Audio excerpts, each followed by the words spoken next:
Hey guys, so today we're going to be doing a video on Faker Zed. It's going to be versus Vladimir, and we're going to be talking about the melee versus ranged matchup. Unfortunately, I don't think that this video is going to let me see who the jungler is until Faker tabs, so we're going to have to just kind of wait until Faker does end up tabbing so we can take a look at who the jungler is on the opponent side and what Faker is thinking relative to wave manipulation and how he's going to play the lane out. It's going to be Zed versus Vladimir, and here we're just looking for a short Q. Get the extra damage. We are playing with energy, so we are able to be a little more expendable with our abilities, so it's not so bad. Again, finding the Q and then immediately backing off because we're on cooldown, and what this actually ends up doing now is Vladimir would end up trying to move in as Faker is on cooldown to try to land the point and click Q, and so Faker simply just backs off and lets him get priority on the wave. Seems like Vladimir also ends up using Q onto the wave here, and this is fine. Essentially just lets him get level 2. And now because Vladimir actually ends up using Q, we can now move in. And I mean, this isn't amazing from Vladimir because Vladimir has a number of options right now, right? He can simply auto Zed while Faker moves in. The only downside is he's going to end up eating a Q and he's going to take a lot of damage. And if Vladimir does opt to actually hit Zed, what's going to end up happening is he's going to take aggro from these three melee casters. And then after he's taken aggro from these three casters, he's going to then pull them down to the south side. This then forces Faker to then pull somewhere over here, and thus eventually also allows Vladimir to play diagonal on that side and lets him stand over here. And if Vladimir's jungler does finish his clear route, which would in this case match Shyvana from the left side down to the right side, this allows the lane to be in a state where Faker is now forced to essentially drop wards down and play inside of an area in the lane, which would be right here, where he is susceptible to ganks. Okay? The flip side, as what Vladimir could have done, is he could have just let Faker auto the wave, in which then he would immediately get a freeze on wave 2. However, that would actually end up giving away level 2 to Faker, and it would give Zed a lot of control in the lane. And so the first opening is just at this point just more optimal. Vladimir's movement's not the best here, but he does end up pulling the wave, and unfortunately nothing can be done. And now Faker is just looking for Qs. He is simply just waiting for when Vladimir opts to hit a Q. This Q that Faker ends up throwing is actually completely fine, and the reason for this is because by the time that his Q is going to be back off of cooldown, these minions are going to be in last hit range, and we have no incentive to actually let Vladimir simply just build this massive wave up into our tower and throw it against the turret here. So we actually do want to try to thin the wave and try to get the minion HP value to at least a proper level in which then we can safely farm under tower without getting tethered too much. And the reason for this is because if we don't do that, Vladimir would end up moving inwards, and then we would end up losing more health because we want to spend less time under tower and more time trying to all-in Vladimir as he uses his cooldowns. That's why Faker ends up throwing the Q here, while simultaneously trying to also land a Q on Vladimir to try to ricochet off when he goes in for a minion. So what Vladimir is probably looking at is maybe he kills this minion, Faker is on cooldown, maybe, or off of cooldown. Faker might try to Q Vladimir while he goes in for this minion, allowing him to then get thins on this minion, damage on this minion, and then obviously he would also hit, and he would end up hitting Vladimir, and this would be really beneficial for Faker's lane. Way he throws out Q, it's not the worst because it is only a 6-second cooldown, but he does end up thinning the two minions in front of him, and this is really good. Again, same concept. We're going to play just all the way back, and notice why Faker ends up moving in. Vladimir just used a cooldown, so when you play in mid lane, and this is something that I urge almost all low elo players to do, is go into your games and start maybe practicing this for maybe 5 to 10 to maybe 20 games plus if you have a hard time picking up certain things. And you should consciously ask yourself you should consciously look at when an opponent uses an ability, and then now you should actually just time that in your head, and then you should move according to that ability. In many cases, a lot of low elo players they end up just staying still, and they end up just sitting all the way in the back, even though Vladimir just used his Q. And Vladimir's a champion that, well, he has a lot of he has very long cooldowns, so this is essentially a moment where Faker can move into the lane, and so he actually ends up doing that. goes into the lane, and now it allows him to auto the next few minions while simultaneously having his Q come up. So if Vlad opts to play inside of this south side here, he would just end up hitting Vlad for a lot of damage, and it would just end up being extremely non-beneficial. Now, if Faker ends up losing a bit of health, let's say maybe Faker ends up losing 20% health for Vladimir's 10% health, it's not the end of the world. Because if both champions, let's say hypothetically, are sitting at, let's say Vladimir is at 60% health, and Faker is at, let's say, 40% health, then Faker actually ends up winning, because Zed will end up winning out on burst trades and would end up putting this guy to 0 before Vladimir can put him to 0, especially with the current items and levels that Vladimir would have. And this is just the champion dynamic, especially because Faker has the Ignite, he is playing the Electrocute, and he is on Zed. So these are things that you want to be able to look for eventually.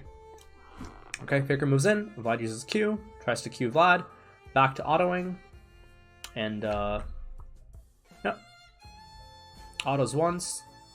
It's not so bad. I think if I was Zed here, I would have actually done this a little bit differently.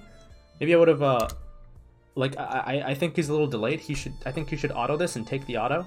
This would end up CSing this minion, and then he should move down. He actually opts to auto this minion in the middle, which doesn't really benefit him in any way, because it doesn't matter if this minion ends up moving into tower. If you can just last hit this minion, this pretty much just cushions the fall on wave 3, but doesn't actually end up happening. Now Vladimir, in this case, obviously has his empowered Q, so we're gonna move back. Not gonna try to fight him. Yep, that's fine. Vladimir's second wave ends up arriving, and now Vlad just wants to hard shove. Vladimir could have actually done a number of things here. He could have actually let the wave bounce back. This is not actually a freeze, it's only a temporary advantage because of the 2 minions coming in. And relative to the proximity of the third wave, if Vladimir simply just last hits and tries to tether Faker, and then obviously drop the ward, he could actually bounce back on 4 a lot earlier, or bounce back on 3 even. However, that doesn't end up happening, and it seems like Vladimir is going to opt to hit the second wave. And at this point, we should assume that he is looking for a bounce on the 4th wave. Faker's movements here are actually really bad. This almost makes no sense as to what he's doing here. Vladimir ends up queuing, Faker ends up doing the same, and now Faker, in some false world, thinks that he can actually go in for this, even though he's taking autos right in the face. Yeah, Vladimir autos, and Vladimir's E is up, and yet Faker still greets for this minion. This minion is, and obviously this is a mistake, because Faker is getting a minion that he isn't going to level up from, and he's going to end up taking a lot of HP.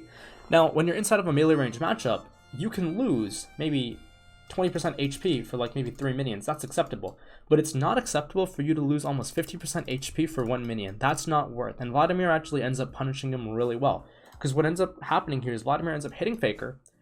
Faker's on cooldown, isn't level 2, and now Vlad can work on the wave here, and then essentially hard shoves the second wave, and then the third wave will end up buffering in the middle, and wave 4 and wave 5 would end up being played somewhere around Vladimir's angle, in which then he wouldn't need to actually use his W, and Faker would be in a really harsh spot because of, the jungler.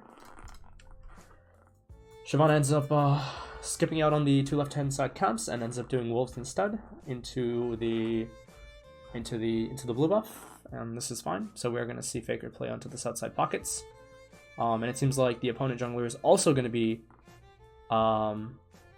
apparently north side, relative to the pings that are happening and how Vladimir is playing.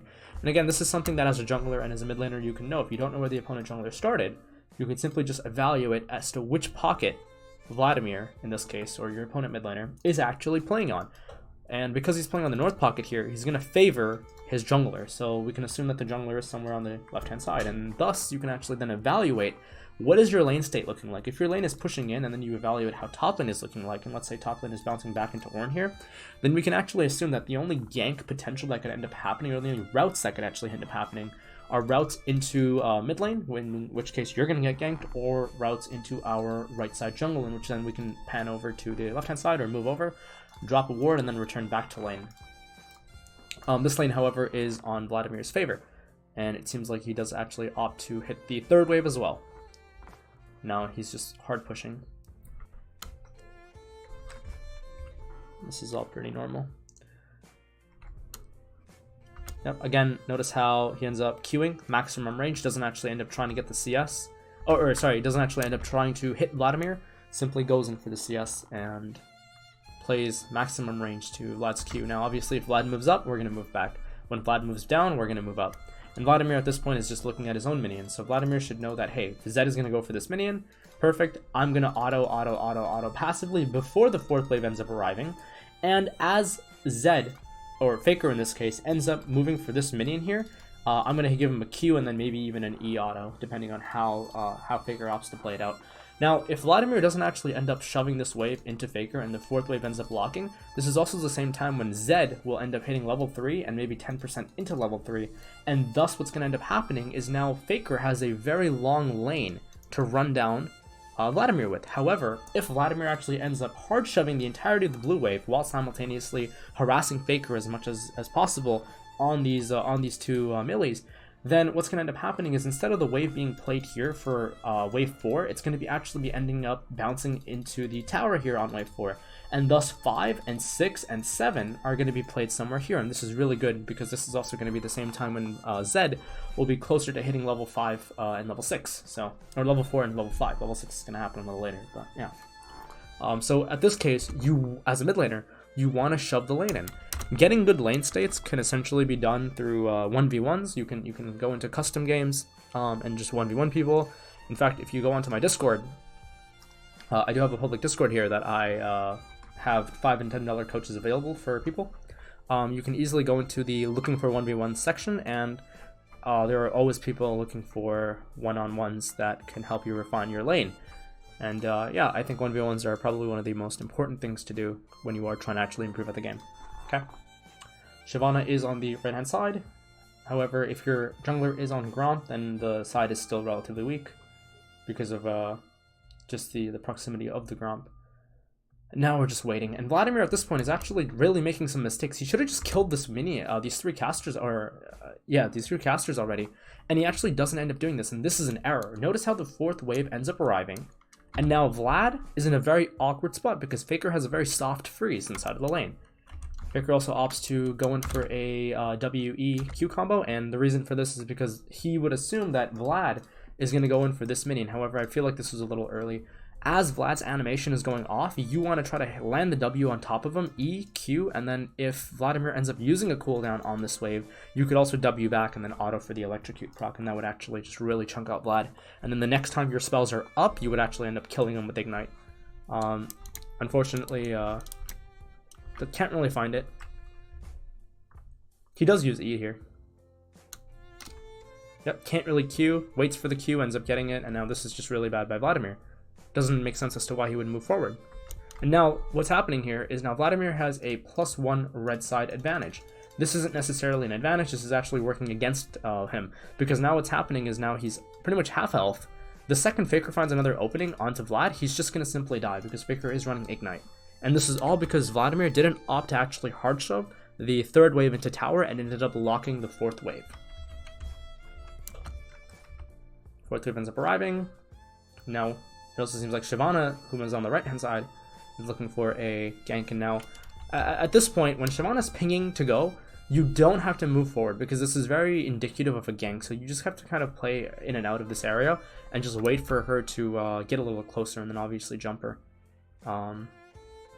Alternatively, what could also happen is Shyvana could actually end up waiting for when Vladimir ends up going in for the CS, because we could assume that he wants to maybe heal. And so if he does do that, he would end up using his cooldowns. And so as Vlad is going for the CS, you want to just jump him and then Shyvana will wrap around. Unfortunately, Shyvana actually ends up coming a little early. So he ends up just Wing, but I think he might just, yeah, nothing ends up happening. Faker E's, just to thin the wave, but does try his best to keep a red side advantage. As you can see, there are, I mean, this is kind of strange, right? Because there's, let's just count 1, 2, 3, 4, 5, 6, 7. Well, technically 6 because this one's dead. So there's 6 reds versus 1, 2, 3, 4 blues. This minion is about to die. These 2 minions are pretty much dead. So there's essentially only 4 blues with 6 reds remaining. And so there's still a +2 red side advantage. And so now Vladimir can't actually walk up to the wave because his minion wave management was just really poor. This is one of the reasons why I tell players, play mages before you play assassins. Because now, if you play assassins only, you're not going to be able to lock and find these opportunities or know when a mage messes up. In this case, Vladimir messes up, and now Faker can actually aggress and try to get advantages against him. However, that's why, you know, I always you know, tell lower MMR players to play mages first, go to assassins after, learn how mages actually interact with Zed, Talon, LeBlanc, etc., and then you can pick up those champions after you hit a higher MMR. You start understanding lane to a little bit more of a deeper level. Okay. Yeah, this is all normal. Again, notice how what he does here, same concept. He actually acknowledges that Vladimir wants this minion, and so he is just moving in and out, waiting for his potential Q to hit Vladimir. This is why he actually ends up just kind of, you know, moving as Vladimir goes in. So now Vladimir is actually clicking forward. So now Faker's like, okay, you're gonna go in for this minion, great. I have W up, I'm gonna move in W, E, Q, you're gonna die because I have Ignite, and you don't actually have W because you're on cooldown. However, Vladimir acknowledges this and backs off, and then obviously Kha'Zix is on the left-hand side. Now, at this point, very important, I actually don't think Faker does this, and many pros don't even do this, and I know it's being talked about a lot now, and I'm not going to take credit for, you know, this, but pretty much you want to look at, what's his name, what the hell's his champion, Kha'Zix's CS, right? And if Kha'Zix's CS is sitting at 24 or 28, we can assume that he probably ended up doing a full right to left side clear. And so we can assume that he might make a route up to top lane. We can evaluate if Ornn is in any danger, which in this case he really isn't, because it's Ornn versus Gangplank. There's not enough damage, and on top of that he's very healthy, and we don't actually know. Maybe the lane state is in our favor. And so we should assume that relative to when Kha'Zix will be back onto the right hand side would be pretty soon, because there's no left side camps to take. And so Kha'Zix, if takes the recall or paths back down to the right hand side, should be either back into the right hand side by like 3:45 to 4 minutes, or would end up just going back down to the right side at potentially 3:20 if he doesn't take a recall, because we can assume that his right hand side camps will eventually respawn. And this is again stuff that you can simply just look at as you tab, and then you can simply start tracking the jungler just through CS alone, and then you can play relative to that. So now let's say if we know that Kha'Zix's Raptors are level 1, maybe we can meet him if we actually do have some kind of initiative or priority in the lane. Anyways, we know that the wave is coming into us. Now again, same concept, Vladimir is really screwed because the next wave ends up locking right over here, and now Faker could actually end up taking a bit of a trade if Vladimir has cooldowns up. And so because if Vladimir opts to hit Faker here, what ends up happening is he doesn't end up hitting the next wave that's incoming, and as the wave ends up locking, he's now forced to play the lane again in this really awkward angle where Faker can then run him down and try to all-in him. Shyvana ends up taking the recall, Kha'Zix ends up showing, and it seems like she gets away. But we don't know if Kha'Zix is probably on a Raptors at this point, and now Faker can't really check it because Vladimir is shoving, and unfortunately it ends up being really bad for Faker's team because of how because of what's happening. Nope, just getting harassed under tower, and again, this is a concept that you want to do always. Now notice what Vladimir does, and I don't know if this is on purpose, but you can try doing this on your own games, right? When you're tethering against an opponent here, instead of tethering down to the south side, tether upwards. And the reason for this is because if you tether here on point A, okay, what's going to end up happening is now this guy has more room to just move around and try to dodge and space. But if you tether on point B, what's going to end up happening is now Zed is like trapped in this little area where he can't just move around as freely, and moving around inside of this angle is a lot harder than moving around in this angle. And the same concept is also applies for, let's say when the wave, let's look at when the wave shoves in, this angle here, right? When you're tethering against another opponent, right, against your lane opponent against the blue side, it's a lot more efficient to tether them against here than it is here. Because again, same concept, this is a lot more room to move around than it is on the left-hand side. And so if you force an opponent onto the top side at point B, what's going to happen is then they can't move, and you actually have a lot easier time, harassing them under tower. These are just like minor things you can do when you are inside of lane states like this. Anyway, so back to the actual VOD. He's just playing maximum range against Zed. This is a losing matchup for Zed, obviously, because he is a range champion. And now Faker can't actually recall here, but Faker can fake a recall. Now, if you're playing versus a bad player, right? If you're playing versus a player who isn't necessarily, you know, high elo, then you can actually essentially allow yourself to fake a recall, and maybe this guy pushes in. A good mid laner will acknowledge that you can't actually do that, and what he'll end up doing is he'll actually end up slow pushing the wave, because Vladimir can't necessarily recall on the 6th wave, because the 7th wave isn't actually a cannon. Vladimir can recall on wave 8 after shoving it in, because wave 9 actually is a cannon. And so what ends up happening is if Faker opts to somehow get priority on wave 8 and shove in, it doesn't matter for Vladimir because he won't miss any XP, because wave 9 is a cannon, and this is essentially the same time when both laners have some breathing room in the lane. So now let's say, for example, that you misplayed on wave 1, you misplayed on wave 2, and because you did that, wave 3 and wave 4 become really awkward. Let's say now that you hard shove on wave 5, so you give up all your mana and HP. In this case, we obviously don't have mana. And then on wave 6, you can come back to a lane being pretty much even, and then you can play it out again from pretty much ground zero, right? And so you should acknowledge that wave 6, wave 9, wave 12, and 15 are like reset timings, and you want to be able to try to play lane relative to these reset timings. In this case, obviously, Vladimir's intention is probably just to hard shove the wave, yeah, just to hard shove the wave, and everything is good. Now, obviously, if Kha'Zix opts to invade, then Vladimir could hard shove, because that'll force Faker to CS the wave. And if what's his name, Kha'Zix opts to not invade and play the game a little bit slowly, then because you've acknowledged that you can't recall on wave 6 and you can't recall on wave 7, and the only time you can take a recall is on wave 8, then what Vladimir could potentially do is he can slow push the wave, let Faker move in and try to harass him under tower as much as possible, obviously being cognizant of where Shyvana is, and then throwing the entire wave into him, because we know that Faker just can't respond.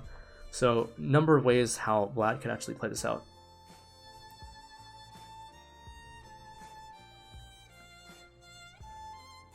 Yep. Faker knows that lane phase is actually played really poorly by him, because he's inside of a very defensive state. Even though Vladimir ended up messing up multiple times, Faker just went in for CS that he otherwise shouldn't have, and then he's forced to he's forced to play in like a very awkward angle. Now Vladimir should just actually kill. Oh, he just messed up W. Yikes. Alright, that's over. Yep. Alright, he just dies. Okay, well they actually end up trading 1 for 1.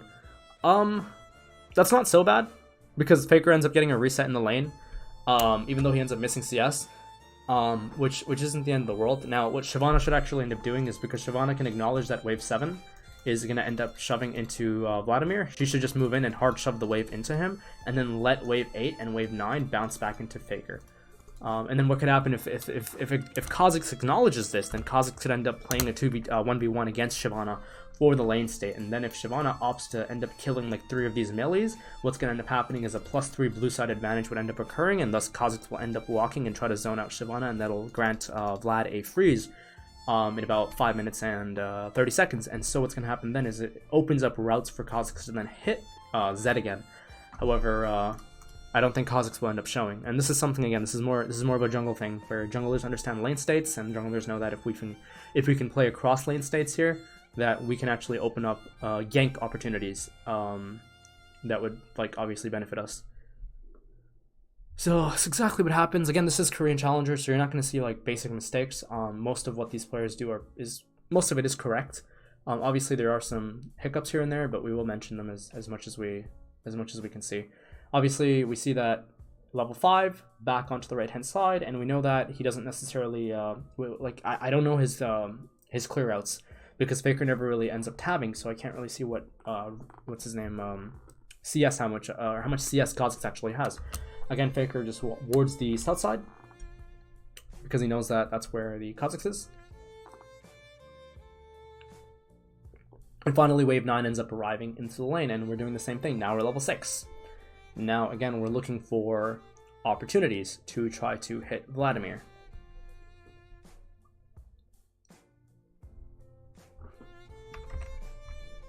Yep, wave comes into him.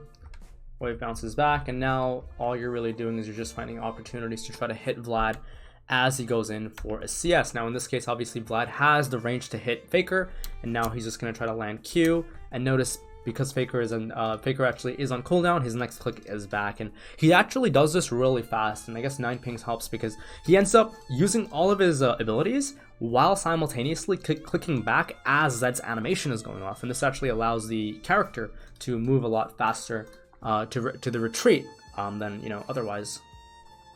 Yeah, everything else is just, I'm not going to go over more of this. Everything else is just played normally. Faker is actually losing the lane. But again, this is all a byproduct of Faker going in for the wrong type of CS. This is also a little bit of the fall was kind of cushioned because of the fact that Faker Vladimir ended up locking 2 different waves, and then that actually put Faker in a relatively good lane state. Unfortunately, he did actually end up misplaying. So all in all, Faker does lose the lane phase. However, when you go into your games and as a Vlad or whatever playing against Zed, you should know that you should be able to always have control of the lane and find proper lane states where any Zed, not even the best Zeds, can really do anything against you. And so obviously on the flip side, as an assassin player, and let's assume as an assassin player you've actually played a lot of control mages and you've done what I've said, then what's going to end up happening is you're going to be able to find these little openings that mages may have, and so you're going to climb. Anyways, I'm going to do a few more VODs tonight, so that is it for the Faker Zed video, and I will move and see you for the next one.